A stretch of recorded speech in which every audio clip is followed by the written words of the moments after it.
오늘 47장, 창세기 47장을 보도록 하겠고요. 46장에서 야곱의 가족들이 이제 애굽으로 내려가는 장면, 그리고 애굽에서 야곱하고 요셉이 만나는 장면, 거기까지 봤었고요.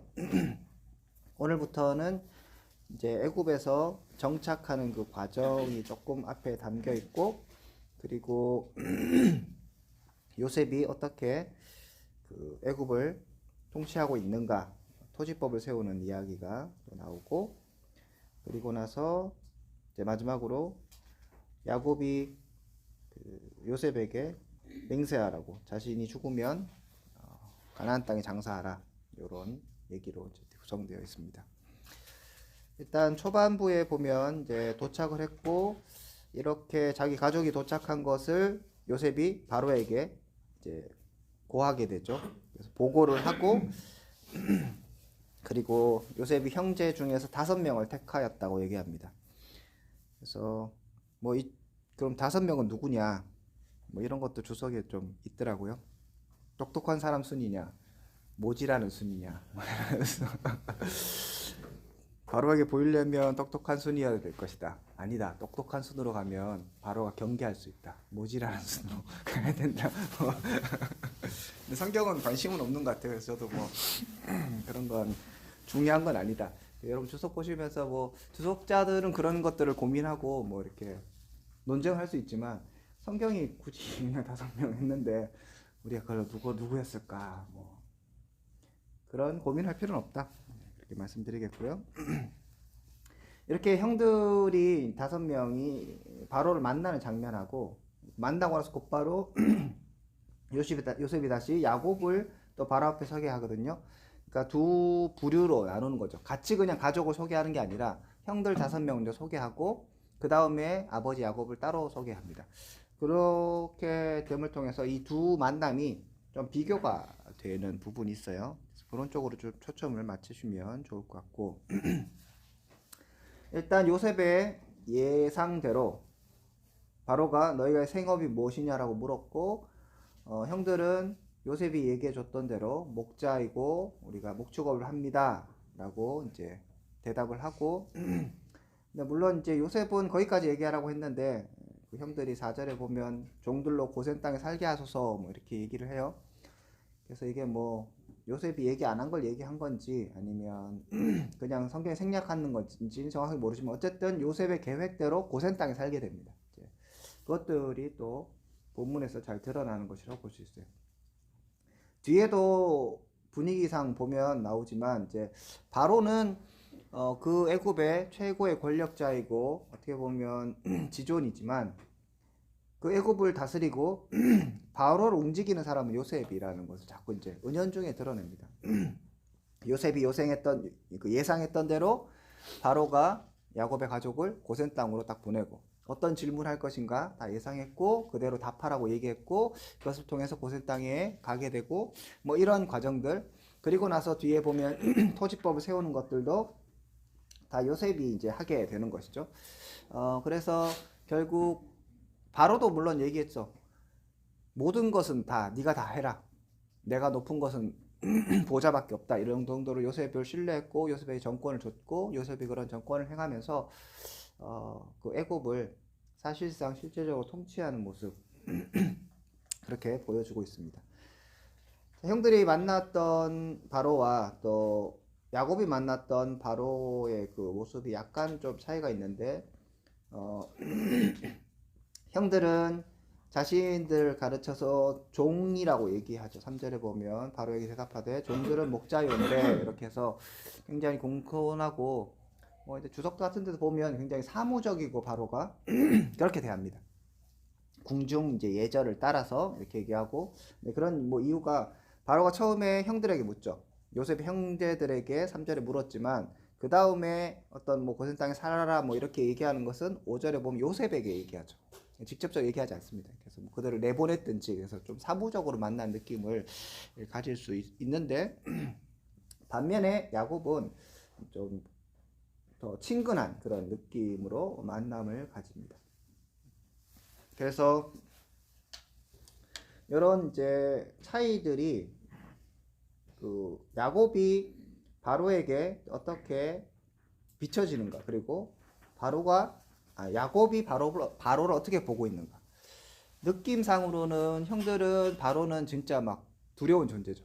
요셉 할 때도 막 절하고 이렇게 하면서 막 했던 것처럼 그런 존재여서 종들이라고 표현하고 이렇게 해서 막 간구를 하고 이런 것이었다면, 야곱은 특별하게 얘기하지 않습니다. 뭐 다른 얘기가 없고 뭐 고센 땅에 살게 해주셔서 감사합니다, 우리를 초대해 주셔서 감사합니다, 뭐 이런 얘기도 없고, 딱 만나서 하는 게 축복을 하죠. 그죠?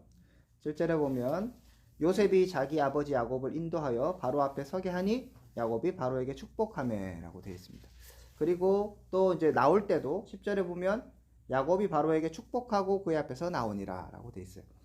그러니까 이 축복이라는 게 물론 이제 뭐 다른 성경에서는 높은 사람이 밑에 사람에게 복을 비는 것이 축복이긴 하지만 꼭 이제 그런 의미로까지는 볼 필요는 없습니다. 요거에 대한 논쟁이 있는데, 그럼 이 축복이 어떤 의미인가? 어떤 번역에서는 그 인사를 그냥 건넸다 이렇게 번역하기도 하고, 뭐 좀 이제 차이가 있긴 하거든요. 그리고 또 어떤 번역에서는 축복의 인사를 했다, 뭐 이런 식으로 얘기하기도 합니다. 어쨌든 야곱은 바로와 뭐 대등이라는 단어까지 쓸 수는 없겠지만 딱 보고 축복해주고 축복의 인사를 이렇게 하면서 되게 당당한 모습 보니까, 네 오래 사는 것 같네, 연세가 얼마입니까, 나이가 얼마입니까 했을 때 내가 험악한 세월을 살았습니다, 세월이 130년이지만 우리 조상들의 나그네 길에는 미치지 못합니다, 그리고 험악한 세월을 보냈습니다 하고 또 축복하고 나오죠. 그래서 자기 할 얘기를 그냥 충분하게 얘기하고 좀 당당한 그런 모습, 약간 뭐 초월한 약간 그런 느낌. 아들들은 자기의 먹고 사는 문제, 당장 여기 어떻게 거주해야 될 것인가에 대해서 실질적으로 그런 것들을 얘기하고 이런 거라면, 야곱은 이제 여기서는 이제 족장이고 그렇지만 그렇게 나서는 게 아니라 야곱을 바로를 축복하는 모습으로, 당당한 모습으로 좀 비춰집니다. 이런 얘기들을 보면, 그러니까 야곱이 지금 어떠한 태도로 지금 이 사건들을 임하고 있는가를 좀 생각할 필요가 있어요. 그 전에 자기가 인생을 돌아보면 정말 험악한 세월을 살았죠. 맞는 이야기죠.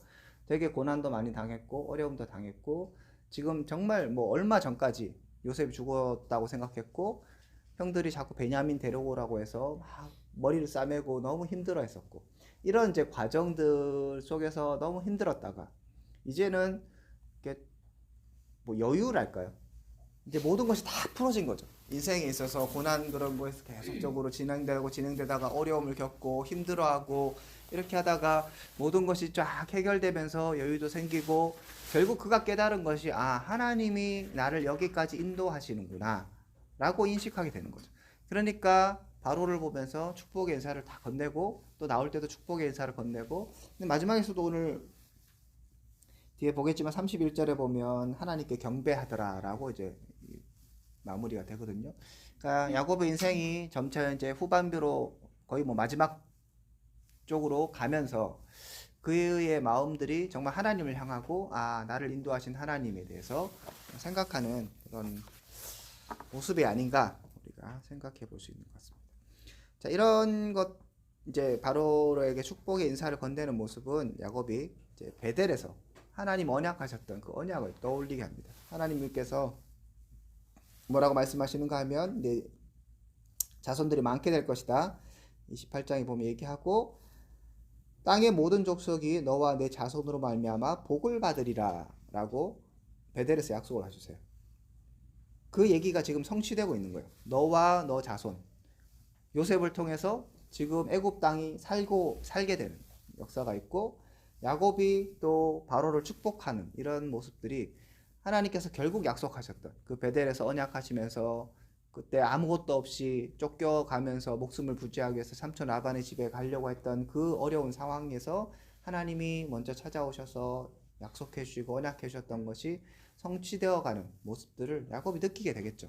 그러면서 이렇게 좀 결연한 모습을 보인다라고도 볼 수 있겠습니다. 자, 그리고 13절부터는 이제 요셉에게 다시 집중이 됩니다. 그래서 뭐 계속 얘기하지만 어쨌든 이 얘기는 전체적으로는 야곱의 이야기예요. 그죠? 야곱의 족보하면서 다시 야곱의 얘기가 요셉의 얘기로 증가되기 때문에 창세기를 우리가 4대 족장이라고 얘기해서 요셉을 족장으로 하긴 하지만 실제적으로는 아브라함, 이삭, 야곱의 이야기고 야곱의 이야기가 계속되고 있다. 어쨌든 이제 야곱의 이야기의 또 중심 인물인 요셉에게 다시 집중되면서 요셉이 이 기근이 너무 심해져서 사람들이 이제 어떻게 살 수 없으니까 처음에는 돈을 주고 양식을 샀고 안 돼서 짐승을 다시 팔고 양식을 샀고 돈도 없고 짐승도 다 이제 팔았기 때문에 이제 찾아와서 몸과 토지를 팔게 됩니다. 그래서 요셉이 이제 그 사람들을 다 사게 된 거죠. 결국 어떻게 보면 백성 모두가 노예가 된 거예요. 그리고 소작농이 된 거죠. 토지도 다 사게 되고 그리고 이 토지를 이제 사면서 20%를 세금으로 걷는 그런 정책들을 쫙 추진해서 모든 땅이 이제 바로에게 귀속되게 되었다. 단 제사장들은 바로에게 월급을 받았기 때문에 그렇지 않았다. 뭐 그런 얘기가 이렇게 있어요. 26절에 보면 요셉이 애굽의 토지법을 세우매 그 5분의 1이 바로에게 상납되나 제사장의 토지는 바로의 소유가 되지 아니하며 오늘까지 이르니라라고 되어 있습니다. 그래서 여기서 이제 볼 수 있는 건 결국 요셉이 애굽을 구원하고 있다. 이게 이제 초점이 되는 거죠. 25절에 보면 이렇게 사람들이 이제 요셉에게 대해서 그들이 이르되 주께서 우리를 살리셨사오니 우리가 주께 은혜를 입고 바로의 종이 되겠나이다라고 얘기하죠. 요셉이 이렇게 양식을 준비했고 양식을 계속적으로 공급해 주기 때문에 우리가 살 수 있다. 이들은 지금 뭐 자기가 종이 되고 뭐 이런 게 중요한 게 아니라 진짜로 죽을 수밖에 없는 이런 이제 절대정명의 위기이기 때문에 토지도 팔고 몸도 팔고 뭐 이렇게 해서 그 종이 되는 거죠. 근데 그것이 이제 은혜라고 생각하는 자발적으로 이렇게 하는 것을 우리가 또 살펴볼 수 있습니다. 그러니까 요셉이 애굽을 구원하고 있고 아까 말했던 것처럼 너와 너 자손으로 말미암아 모든 족속이 복을 얻게 될 것이라는 이 말씀이 성취되는 것들을 살펴볼 수 있습니다. 그러면서 1차 독자들에게는 이제 토지법이 이렇게 있고 그래서 모든 토지가 바로의 소유가 되었고 그것이 오늘날까지 이르렀다고 돼 있잖아요. 그래서 창세기 기록 연대를 우리 이제 모세가 썼다고 생각하고 한다면 해도 이게 400년 동안 지속된 거예요. 토지는 다 바로의 것이 되었고 뭐 400년, 500년간 이런 제도들이 계속적으로 지속되고 있는 거죠. 이제 이런 거는 이제 1세대 이스라엘 백성들에게 율법을 딱 받았을 이스라엘 백성들에게는 비교가 되는 법이에요. 왜냐하면 하나님은 토지를 주시고 희년을 통해서 다시 돌려주시잖아요. 다 원위치로 그런 제도가 있죠. 그래서 지금 이제 뭐 요셉이 뭐 사람들을 착취하고 이런 게 아니라 세상의 법은 그런 거죠. 그리고 사람들은 그 정도만 해도 굉장히 감지덕지하고 감사하고 기뻐하는 것이었다면 이제 하나님의 법은 더 나가는 거죠.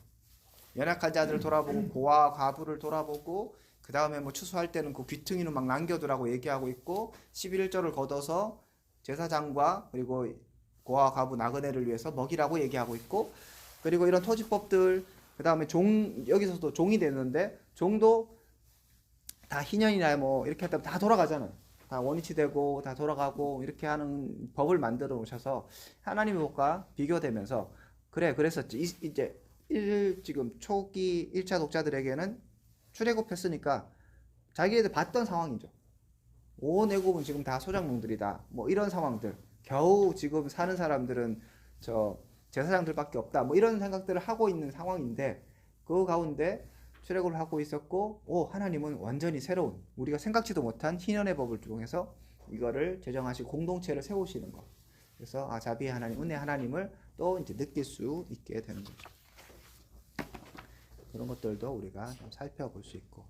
그래서 흐름으로 보면 갑자기 왜 요셉이 이제 뭐 이런 일들을 하고 사람들이 뭐 기뻐하고 뭐 토지법을 세우고 뭐 이런 얘기가 왜 등장하는가 보면 기본적으로는 요셉이 애굽을 살리고 있다. 그래서 그 약속이 성취되는 과정들을 얘기하고 있고 두 번째 또 1차 독자들에게는 그런 이제 은혜의 하나님의 느낌, 하나님의 법에 대한 법의 그 자비가 정말 더 풍성하게 담겨 있는 것들을 볼 수 있지 않을까 이런 것들도 생각해 볼 수 있겠습니다. 그런 와중에 이스라엘 백성들은 잘 먹고 잘 삽니다. 27절에 보면 이스라엘 족속이 애굽 고센 땅에 거주하며 거기서 생업을 얻고 생육하고 번성하였더라. 이게 이제 대조가 되는 거죠. 그 지방의 애굽 사람들은 지금 먹을 것이 없어 난리가 나고 이거 팔고 저거 팔고 그 다음에 몸도 팔고 토지도 팔고 해서 종이 되고 뭐 그래도 감지덕지 뭐 이렇게 살았다면, 어떻게 보면 이제 나그네로서 왔던 이스라엘 족속은 땅을 얻게 되고, 그리고 이 땅도 저기 보면 람센 씨가 줬는데 영구적으로 땅을 준 것 같아요. 그래서 그냥 줘버렸고 거기서 생업을 얻었고 또 생육하고 번성했다고 얘기하죠. 그러니까 애굽의 기근 가운데서도 하나님의 백성인 이스라엘은 하나님께서 책임지시고 돌보시고 먹이시고 번성케 하시는, 이것도 이제 베델 언약이 또 성취되는 과정 가운데 있는 것들을 보게 되는 거죠. 그런 또 묘한 비교가 되고 있습니다. 자, 그리고 이제 마지막 부분에 야곱이 요셉을 불러서 언약하는 장면인데요. 야곱의 인생이 이제 마지막 여정을 달리고 있죠. 야곱은 애굽에서 17년을 살았다고 얘기해요. 그러니까 요셉이 애굽에 갈 때가 17세였잖아요. 그런 것하고도 또 연관이 좀 있습니다. 이제 자신이 죽게 될 것을 직감한 야곱은 요셉을 불러서 자신을 애굽 땅에 장사하지 말도록 맹세하게 합니다. 요거를 부탁하고 맹세케 하고 굉장히 강하게 얘기해요. 언약을 또 하게 되고요. 그렇게 생각해 보면 앞에서 27절에 읽었던 것처럼 이스라엘 족속이 애굽 고센 땅에서 생업을 얻고 생육하고 번성해서 정착을 잘 했고 편하게 살았어요. 누가 지금 뭐 야곱을 건드릴 수 있겠어요? 애굽의 지금 총리 아버지인데 지금 바로 만날 때도 뭐 당당하게 다 가서 얘기하고 뭐 그런 지금 정도니까 뭐 거기 있는 게 그렇게 뭐 어려운 일도 아닐 거고 나름 만족하고 뭐 정말 이제 인생의 마지막에서 하나님 나를 함께 하시고 다 그런 것들을 이해하고 경험하고 험악한 세월을 살았지만 여기까지 인도하신 하나님을 추억하면서 이렇게 편안하게 살 수 있지만 거기에서 머무르지 않고 야곱은 계속적으로 이제 결국 언약을 기억하게 되는 거죠. 내가 돌아갈 곳은 가나안 땅이다. 약속의 땅은 가나안 땅이고 지금은 잠시 온 것이라는 생각들을 계속 하고 있는 거죠. 그래서 야곱의 생각에는 라반한테 이제 갔을 때 뭐 이럴 때 보면 상황과 환경에 따라서 왔다 갔다 하잖아요. 그랬었지만 이제 인생의 마지막 여정에서 제가 야곱이 정말 험악한 세월을 살았지만 그 마음 가운데 변화가 일어나고 하나님이 정말 나와 함께 하셨다는 것들을 인식하게 되고 그랬을 때 결국 다시 돌아가는 것은 하나님 언약이고 다시 약속의 땅으로 가야 되겠다는 생각이 있는 거죠. 죽게 되면 나를 약속의 땅에 꼭 묻어라 라고 얘기하면서 조상들과 함께 언약 백성으로서 정체성을 지키기 위해서 약속을 받아내고 요셉이 그렇게 하겠다고 얘기했고 나중에 요셉도 자기 유골 다 가지고 가라 라고 얘기할 정도로 그들의 정체성을 지키기 위해서 노력했습니다. 이렇게 이제 살펴보면 요셉도 고난을 받았고 야곱이 험악한 세월을 살았다고 했을 때 그럼 요셉은 뭐 안 그랬느냐? 요셉도 험악한 세월을 살았죠. 그리고 뭐 유다나 뭐 이런 데 보면 걔도 험악한 세월을 살았고 다들 뭐 굴곡이 너무 많아요. 딸도 뭐 디나 겁탈 당하고 뭐 막 죽이고 뭐 엉망진창의 인생들을 서로 살다가 결국 하나님께서 요셉을 먼저 애굽 땅에 보내시고 그렇게 해서 그 가족들을 인도하셔서 먹이시고 살리시고 이런 과정들. 요셉도 억울하게 이제 옥에 갇히고 뭐 노예가 되고 이런 상황들이 있는데 결국 이런 고난들을 통하여서 하나님의 백성들을 하나님 길러 가신다는 사실들을 우리는 요셉과 야곱의 인생 그리고 야곱의 가족들의 인생을 통해서 확인하게 되는 거죠. 제가 앞에서 말씀드렸던 것처럼 요셉이 애굽을 먹여 살리고 회복시키고 야곱의 가족들을 기르게 되는 장면, 그리고 야곱이 이제는 좀 당당하게 바로를 맞이하면서 그전에는 막 전전긍긍한 베냐민도 내놓지 못하고 막 이런 사람이었다면 이제 그렇게 해서 당당하게 바로를 축복할 수 있을 정도의 그런 사람으로 마음이 변화되고 이렇게 막 자라나는 거죠. 야곱도 유다도 보면은 굉장히 주요 역할을 하면서 자기 가족들을 살리려고 애쓰고 노력하고 희생하려는 그런 마음들이 있고, 예, 가족들이 그런 어려운 굴곡을 다 겪으면서 성장하는 것이죠. 그래서 이제 우리는 오늘 말씀을 통해서 필요 없는 시간 없다라는 것들을 정말 뻔한 얘기지만 또 고백할 수밖에 없습니다. 물론 이제 요셉과 야곱의 고난은 그 스타일이 달라요, 그죠? 야곱은 지멋대로 했기 때문에 고난을 받았고, 요셉은 그 정도는 아닌데 어떻게 보면 억울한 고난을 당했죠. 그러니까 두 가지가 그렇지만 똑같이 하나님 앞에 사용된다는 얘기. 그러니까 여러분 인생도 마찬가지죠. 내가 억울한 일을 당해서 난 잘못 없는데 고난을, 그 다음에 어려운 일을, 뭐 문제를 경험하든, 아니면 내 고집이 여전히 세고 믿음이 없고 그렇게 해서 막 뒤도 굴고 하나님께 징계받고 이렇게 해서 고난을 겪던 간에 하나님의 백성은 결국에 가서 하나님께서 책임지시고 그 언약 백성으로 이끌어 가시고 만들어 가신다는 내용이 오늘 이제 우리가 본문을 통해서 확인하게 되는 거죠. 그렇게 높이 서고 성공이라면 그렇지만 회복되고 변화되고, 아 내가 언약의 그 땅으로 돌아가야 되겠다. 그리고 야곱이 마지막에 하나님을 침상에서 이스라엘 침상 머리에서 하나님께 경배하고 이런 모습들이 중간중간에 야곱이 뭐 단을 쌓았더 하나님께 제사를 드렸고 그런 얘기들은 나오긴 하지만 오늘의 이런 모습에서는 정말 이제 변화되고, 그 다음에 보면 자기의 자녀들을 축복하고 뭐 이런 장면이 나오잖아요. 어떤 선지자로서의 그런 권위로서 막 축복해주고 이런 모습들이 이제 그들이 험악한 인생을 살았다고 분명히 고백하지만 하나님의 백성은 험악한 인생으로 끝나지 않는다. 살리시고 회복시키시는 하나님을 경험하게 된다고 볼 수 있겠습니다. 자, 그래서 설교를 한다면 두 가지 방향 정도로 할 수 있을 것 같아요. 그 외에도 여러 가지 있겠지만 은혜의 하나님, 그래서 이스라엘 백성들을 통하여서 애굽 사람들을 살리고 먹이는 하나님이시죠. 그게 약속에 있었고 너를 통하여 모든 민족이 복을 얻게 될 것이라고 야곱에게 말씀하셨고, 아브라함에게도 진짜 본토집 아베의 집을 떠나라, 그렇게 해서 내가 너에게 복을 주고 그리고 너로 말미암아 모든 족속이 복을 얻게 될 것이라고 말씀하셨던 그 약속의 말씀이 완벽한 성취는 아니지만 이 성취는 예수 그리스도를 통해서 그 다음에 교회를 통해서 다 이렇게 완성되는 거잖아요, 마지막 때. 그렇지만 이제 부분적으로 계속 성취되는 것들을 우리가 보게 되는 거죠. 그래서 이런 하나님의 백성을 통해서 하나님의 사람들을 혹은 또 세상 사람들을, 이 세대를 세우시고 회복시키시는 하나님 은혜, 여기에 대해서 설교할 수 있을 것 같고요. 또 하나는 말씀드렸던 것처럼 고난과 시련은 하나님의 백성을 훈련시키는 중요한 연단의 도구가 될 수 있다. 그러니까 이런 얘기들은 이제 뭐 다 뻔한 얘기지만 본문을 잘 설명함을 통해서 사람들에게 재인식시키는 거죠.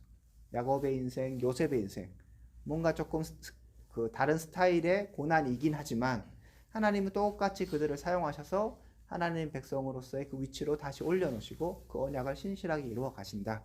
결국 우리 가운데도 마찬가지인 거죠. 우리의 고난과 우리의 어려움들, 그 가운데 내가 잘못했던 잘못하지 않았던 애매한 고난이던 간에 하나님은 모든 것들을 합력하여 선을 이루게 하시는 분이다 라고 우리가 설교할 수 있을 것 같습니다. 자, 질문 있으면.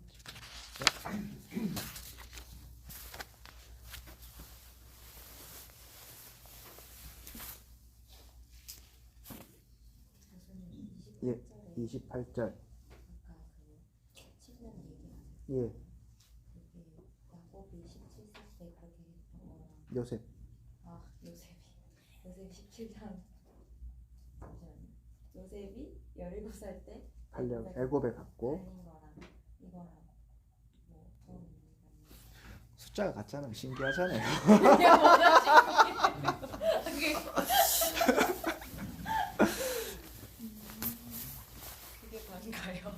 제가 설명 안 했잖아요.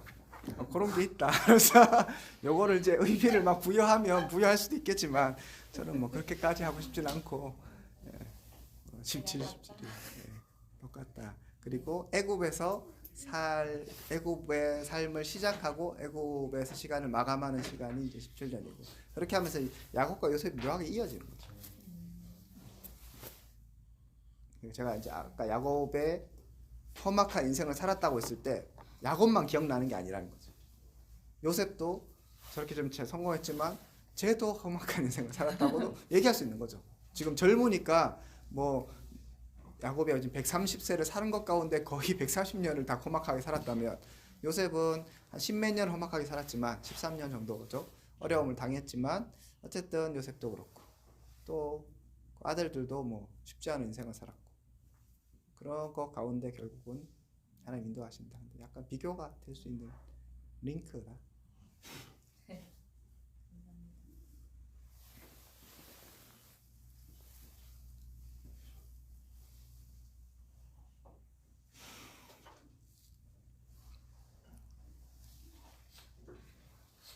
예, 또 질문.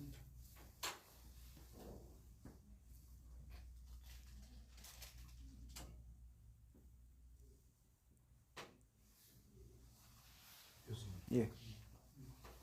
야곱의 인생을 본문으로 해가지고 내리티브 설교를 하실 때 교수님이 생각하는 그 읍스 그 단계가 어떻게 평행을 잇는 어떻게 할 것이냐. 어떤 부분 오늘 본문에서요? 그러니까 이제 네. 그동안에 이제 고생한 거하고 이제 오늘 어떻게 보면 야곱의 일생에 있어가지고 가장 독특한 그런 광경도 예. 보이는 것 같고 자기 그 고생한 걸 정말 바로 앞에서 저렇게 담담하게 이야기할 수 있을 정도로 이렇게 이제 이 영적인 모든 게 성숙됐다는 예. 그런 느낌을 많이 받거든요. 그래서 처음 시작할 때 어려워하고 지금 그 고생 땅에 와서 느끼는 노년의 뭔가 이렇게 멋진 모습하고 이렇게 비교를 하면 굉장히 차이가 좀 많이 날 것 같은데. 예. 그 차이로 읍스를 만들기에는 쉽지 않습니다. 그러니까 이제 그 평행을 뒤집는 건 기본적으로는 사람들이 갖고 있는 기존 관념 이거를 갖고 이제 뒤집는 거라서 그냥 두 개의 차이를 갖고 뒤집는 게 아니라 예를 들면 이렇게 할 수 있겠죠. 여러분 야곱이 창세기의 4대 족장으로 그 다음에 또 믿음의 선배로서 많은 사람들이 야곱을 또 좋아하고 있습니다. 야곱은 특별하게 하나님과 겨루어서 이겼던 사람으로 인정되면서 이스라엘의 이름도 받았습니다. 그런데 여러분 알고 계십니까? 야곱은 아주 나쁜 놈이라는 것을 뭐 이렇게 이제 하는 거죠. 얼마나 나쁜 놈인지 이제 모순을 분석하라 되는 거죠. 이름부터가 야곱, 움켜진 자에 속이는 자입니다. 사기꾼입니다. 이 사람은 전혀 4대 족장으로서의 그게 없습니다. 막 이제 그렇게 하는 거죠. 여러분 뭐 하나님과 겨뤄서 이겼다고요? 말도 안 되는 얘기입니다. 하나님 이길 수 있다고요? 그럴 수 없습니다. 하나님이 져주신 거죠. 이렇게 하면서 이제 계속 분석을 하고 반전을 또 시키는 거죠. 그러면 뭐 야곱이 어떻게 될 것이다. 그런 식으로 이제 뒤집는 것이 오히려 좋은 방법인 것 같습니다.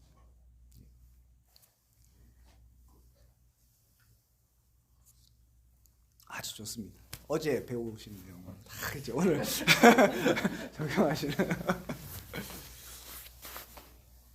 하도 제가 이렇게 실수를 많이 하니까 주로 읍스는 입에 달고 다닙니다.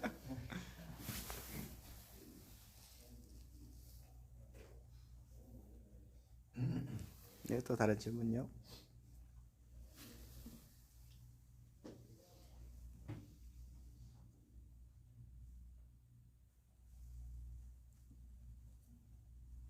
구절에 야곱이 바로한테 나이가 이야기하고 그리고 들어보면 정말 어떤 노인 그 어르신 마지막 시간에 다시 평생에 뒤돌아보면 자기가 자기한테 피부가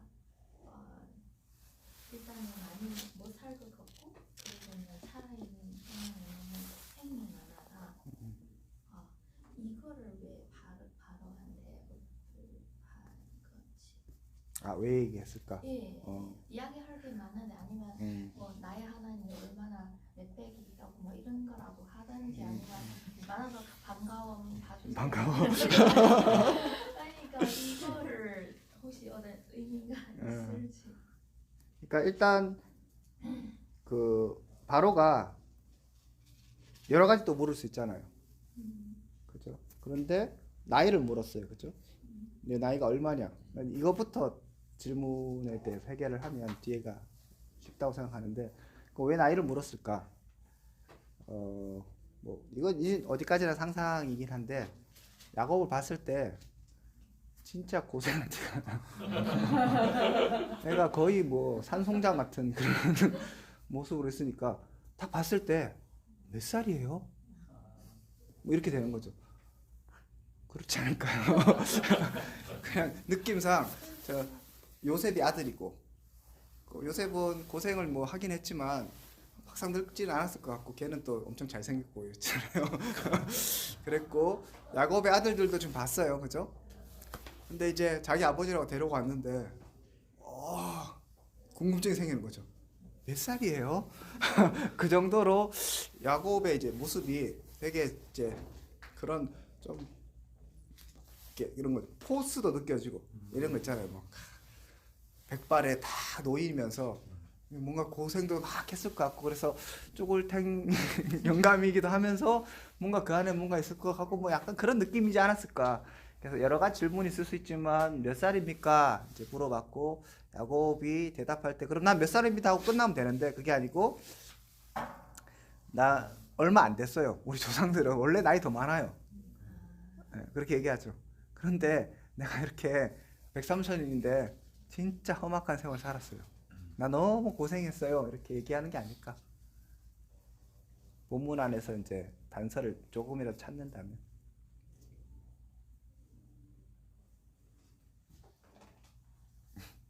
다른 사람 다 끄덕이는데 혼자 안 끄덕이고 해결이 안 돼요? 아니면 그때 네. 이집트 사람 많이 오래 못 사니까 아, 예. 이게 그래도 좀 예, 그럴 수도 있어요. 100세 넘는 네네. 어른이라서 신기해서 어떻게 이렇게 오래 사시냐 예, 이렇게 그렇게 보는 사람도 있습니다. 예. 수도 있잖아. 예. 이집트 사람 그때 생각해보니까 정말 일찍 죽은 편 같아요. 예, 예. 그래서 노인을 뭐 이렇게 잘 이렇게 볼 수 있는 상황이 아니었을 거예요. 17년 동안도 살았으니까 축복 맞는 가정이라 질문을 어떻게 묻는지는 잘 모르겠지만 야곱의 대답은 무슨 말하는 게 맞나? 모르는 사람의 그 느낌이 미치겠지 이러면 이 사람이 내 모습 속에 있는 거를 이제 궁금하니까 내 이렇게 얼굴이 막 이렇게 험악하게 된 거는 험악한 인생 때문에 그렇다. 혹시 그런 천국에 가서 한번 봅시다. 얼마나 쪼그렁팅이가 되는지 한번 몇 살이에요? 교수님. 예. 왜냐면 이거는 좀 이거 실천 앞에서 물어보기 좀 그렇긴 그런데 금방 이제 뭐 천국에서 이제 만나면 보시다 이야기하길래 나중에 조직신학 뭐그 교수님 다 물어보면 되는데 교수님 그 천국에 이렇게 가면 이제 영혼으로 가지 않습니까? 근데 이제 육체와 같이 가는 거죠. 예 그러면 몇 살로 이렇게 가는 거예요? 그러니까 이제 예, 뭐 죽은 날도 그렇게 가는 겁니까? 뭐 이래 어떤 복자는 이래 이야기하더라고요. 뭐 어린 아이든 늙어서 이래 죽겠든 간에 예수님 뭐 나이 그 정도 나이로 뭐 갈라 그냥 이야기를 하시는 분도 있고. 예, 아까 제가 이제 뭐 천국에서 뭐 한번 보자 얘기하는 건 농담이고 예. 이제 천국에서는 나이란 개념이 없고 그렇기 때문에 그걸 몇 세, 뭐 어떤 사람은 20대쯤에 제일 좋은 아니면 한 18세 뭐 이렇게 그러니까 그거는 사람마다 나는 30대가 제일 좋아 행복했어 그럴 수도 있고 뭐 다 다르잖아요. 그러니까 그렇게 보는 게 아니라 그 육체는 분명히 이 땅에서의 육체와 같은 연속성을 지니지만 그렇지만 우리가 생각하는 그런 모습은 아닌 거예요. 그래서 예수님도 말씀하셨죠. 그뭐 7명의 남편 있고 죽고 나서 그 사람이 이제 누구의 아내가 되겠느냐 물어봤을 때 너희들이 오해하고 있다. 천국 그런 것이 아니다. 라고 얘기하죠. 그러니까 그런 관계들이 뭐 우리가 인식할 수 있다 없다 이런 차원에 있어서는 그 변화산에서 뭐 엘리야도 보고 했잖아요. 모세도 보고는 했을 때 봤을 때는 그 사람이 누구인가를 인식할 수 있을 거예요. 그리고 관계도 분명히 아마 인식할 수 있을 것인데 그렇지만 그것이 내가 말 그대로 지금 보는 어떤 그런 모습 내 역사 속에서 나타났던 그 모습일까? 그건 아니라는 거죠. 완전히 다른 것이고 다른 관계일 것이다. 우리가 생각하는 그러면 나는 저 아버지가 천국 가는 건 오케이인데 아버지하고 별로 안 친한데 천국 가서 또 만나서 아버지 아들 이렇게 해야 되나 이런 게 아니라는 거죠. 그런 관계로서 이제 맺어지는 게 아니라 아예 하나님의 아버지고 우리가 자녀로서 그냥 하나의 공동체가 되는 거라고 생각하시는 게 좋지 않을까요?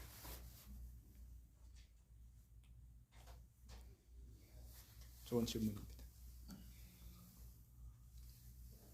성별은 그냥 있는 거죠. 그러니까 성별의 의미도 사실 없겠죠.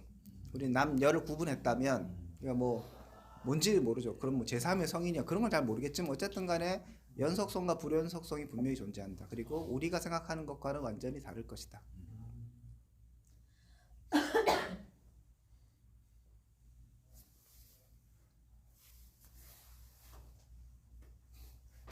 사람들 그런 거에 너무 관심이 많은 것 같아요.